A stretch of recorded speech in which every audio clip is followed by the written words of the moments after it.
Have you ever felt like you and your partner are looking at the same situation but seeing completely different things?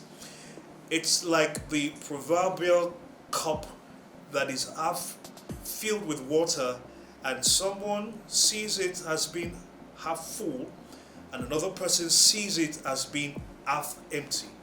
Now, this is not about who is right or wrong.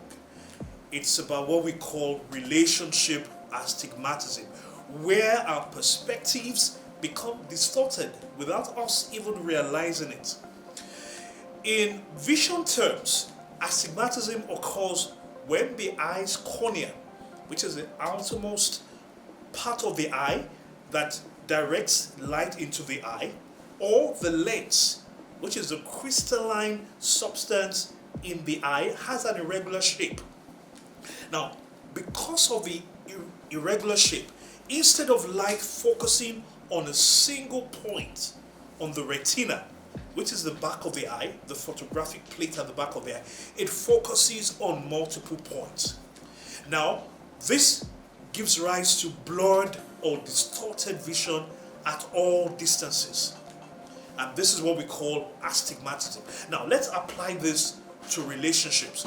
Relationship astigmatism can manifest in three different ways.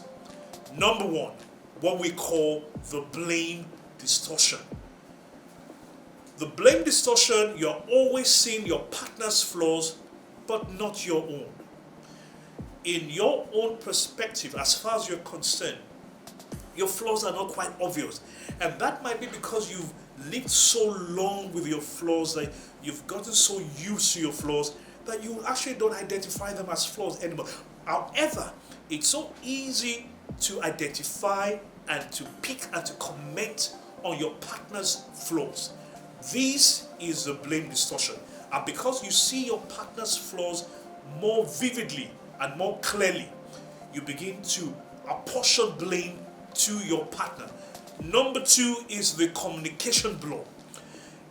In the communication blow, you misinterpret messages and intentions. In other words, you misread, you misinterpret, you label wrongly, you misquote messages. It could be verbal messages, it could be body language, it could be any other form of message, either intended or unintended. And what happens is you misinterpret these messages and intentions. Third is the emotional double vision, in which you feel torn between what you want and what you have.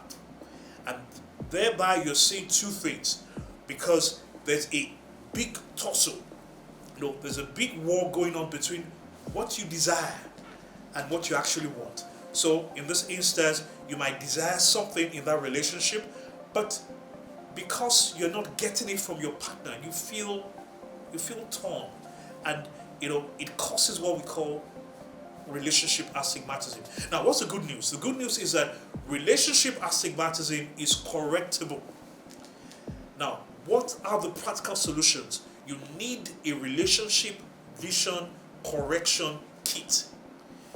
And number one in that kit is what we call the mirror exercise. The mirror exercise entails that you regularly reflect on your own contributions to the problem. In other words, you don't just ascribe or apportion blame to your partner. You every now and then reflect on your own contribution to the problem, because like it's often said, it takes two to tango. And the fact that you have a problem in the relationship most times do not often come from your partner alone. You have a part to play. You have a part to contribute. So with the mirror exercise, you regularly reflect on your own contributions to the problem, and you take responsibility for your own part of the problem. Second, in your vision correction kit is that you need what we call clarity conversations. Now, clarity conversations involves practicing active listening without assumptions. In other words, you are not listening for the purpose of replying, which most of us do. So your partner is talking to you, and in your mind, you're already rehearsing what your response or what your reply to whatever your partner is saying would be. Now, to be able to engage in clarity conversation, you need to practice active listening. You need to be aware.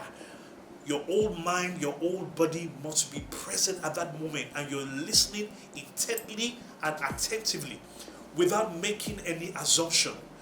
Number 3 in your vision correction kit is that you need what we call perspective glasses. Now, perspective glasses helps you to make effort to see situations through your partner's eyes. In other words, you are more emotionally intelligent, because you're not just looking at things, you're not looking at the situation, you're not interpreting situation and circumstances and reading meaning into them from your own perspective. You're looking at situations through the eyes of your partner. You're putting yourself, as we'll put it, in your partner's shoes, and you say, let me imagine, what would it feel like if I was in my partner's shoes? And that is looking at situations through your partner's eyes. And what this helps you to do is, it helps you to better evaluate, assess, and analyze the situation without being confused about what those situations actually means. Now, clear relationship vision requires maintenance and sometimes correction. So next week, we will look at financial hyperopia, which is also called long-sightedness, and how it affects our money decisions. Now, if you're finding this helpful, please share with someone who might benefit.